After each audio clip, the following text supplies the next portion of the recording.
ever been lonely? I talked to this young person, and sometimes when you're lonely, it seems like the only people you see are happy people. Have you ever noticed that? And like if you're out of a relationship, it seems like everybody you know has got a husband or a wife. And when you're lonely, sometimes it seems like everybody else has got friends.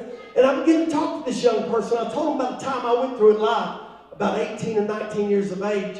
Bobby and them had went to the military, and I was no longer in high school. I graduated when I was 17, and I was at that stage, and we didn't have cell phones back in, children.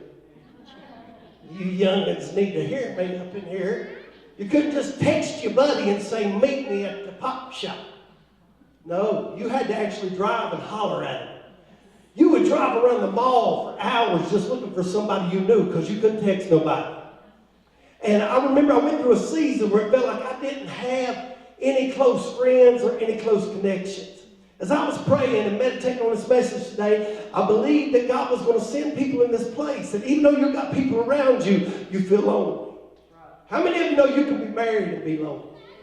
You can have friends. You can have 1,000 Facebook friends and be lonely.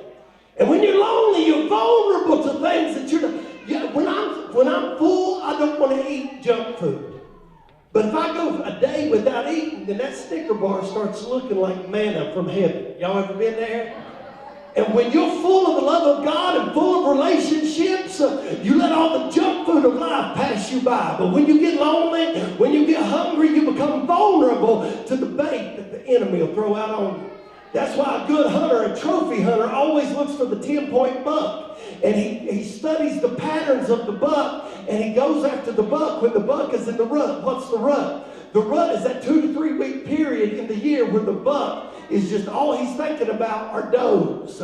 He doesn't do it the rest of the year, but those 3 weeks he becomes susceptible and he becomes vulnerable because he's hungry for relationship. I'm trying to preach in a way that's spiritual, but it still gets your attention. And the hunter says, I know that 10-point buck is going to be coming over the ridge at 7 in the morning because those 3 does are always over there. So at that moment, though that 10-point buck has lived the rest of the year, during those 3 weeks, because of his internal hunger, he becomes vulnerable to the hunter. And